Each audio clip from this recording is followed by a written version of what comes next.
Hello friends, welcome once again to my YouTube channel Ecosystem Explorer. Today we will talk about how to improve physics marks in NEET. NEET में physics marks कैसे बढ़ाएं? तो पहले जान लेते हैं कि फिजिक्स थियोरेटिकल के साथ साथ न्यूमेरिकल और मैथमेटिकल होता है। इस वजह से यह मुश्किल होता है थोड़ा समझना। तो इसे इजी वे में कैसे पढ़ा जाए थ्रू आउट द ईयर ताकि एग्जामिनेशन में एक्सीलेंट परफॉर्मेंस हो। उससे पहले आप चैनल को सब्सक्राइब अभी तक नहीं किए हैं तो सब्सक्राइब करें और लाइक करें और शेयर करें। सबसे पहले आपके जो बेसिक्स मैथ होते हैं फिजिक्स को सॉल्व करने के लिए, फिजिक्स को अंडरस्टैंडिंग के लिए, वो आपको पूरे अच्छे से आने चाहिए और उसका क्वेश्चन प्रैक्टिस होने चाहिए। बेसिक्स मैथ में आ जाते हैं trigonometric section, graphical section, vector and somehow algebraic expression. तो अगर ये सभी आपके अच्छे रहेंगे तो आगे अंडरस्टैंडिंग करना मुश्किल नहीं होगा। यदि आप बेसिक्स मैथ में वीक रहेंगे तो आगे के चैप्टर समझना उतना ही मुश्किल होगा। जैसे ऊंची बिल्डिंग आप बनाने जा रहे हैं तो उसका बेस उतना ही गहरा और मजबूत होना चाहिए।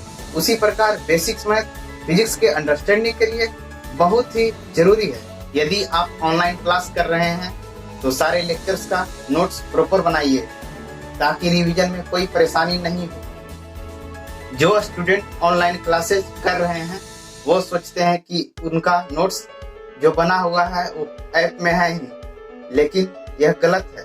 क्योंकि जब आप एक चैप्टर पढ़ रहे होते हैं उसमें आप पीडीएफ तक आसानी से पहुंच जाते हैं, लेकिन बहुत सारे चैप्टर होने के बाद आपको उस तक पहुंचना डिफिकल्टी होता है।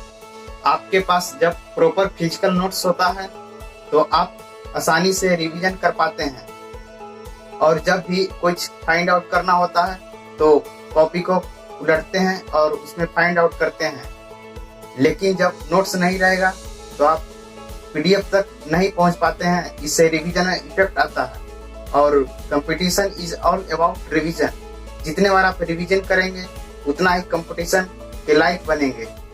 बता दूं कि मैं भी फिजिक्स वाला से ऑनलाइन क्लासेस लिया था यकीन बैच में। उस समय मेरे 5 कॉपियां भरी थी। लोग सोचते हैं कि नोट्स नहीं बनाएंगे तो मेरा टाइम बचेगा, बट आपका एक तरह से टाइम किल भी हो रहा है। आप रिवीजन नहीं कर रहे हैं, रिवीजन नहीं कीजिएगा तो आप फिर से जब पढ़ने जाइएगा तो उतना ही समय लगेगा जितना फर्स्ट टाइम लगेगा। अगर जो आपके पास प्रॉपर नोट्स होंगे तो आप कल का पढ़ा हुआ आज देख सकते हैं, आज का पढ़ा हुआ फिर कल देख सकते हैं, तो इससे आपका टाइम बचेगा।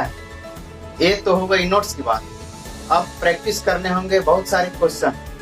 प्रत्येक चैप्टर में लगभग 150 से 200 क्वेश्चन आप प्रैक्टिस करें ताकि आपका कंसेप्ट बिल्ड हो और फिजिक्स के टर्मिनोलॉजी और थ्योरी के साथ साथ आप न्यूमेरिकल पे पकड़ बनाएं। Physics is all about numerical questions practice. अगर जो आप नीट में 150 आउट ऑफ 180 फिजिक्स में लाना चाहते हैं तो इतना तो वर्क करना पड़ेगा, और उससे ज्यादा लाना चाहते हैं तो आपको एनसीईआरटी का एग्जाम्पल्स और क्वेश्चंस बनाने होंगे। और साथ ही बता दूं कि एनसीईआरटी का 12th वाला सेक्शन जो थियोरेटिकल है वो पढ़ना जरूरी होता है। मैं भी एनसीईआरटी का 12th का पोर्शन दोनों पढ़ा था। अगर जो आप एनसीईआरटी को थ्रोली एग्जाम्पल्स और एक्सरसाइज सोल्व कर लेते हैं तो यह आपके लिए पुण्य साबित होगा, क्योंकि वो वहां से डायरेक्टली क्वेश्चंस आ जाते हैं नीट में। इस बार भी आया हुआ था। मेरे साथ यहाँ तक बने रहने के लिए आपको धन्यवाद। आप इस वीडियो से कितना सीख पाए हैं वो भी कमेंट से बताएं और आगे का टॉपिक क्या रहना चाहिए वो भी बताएं। Again thanks.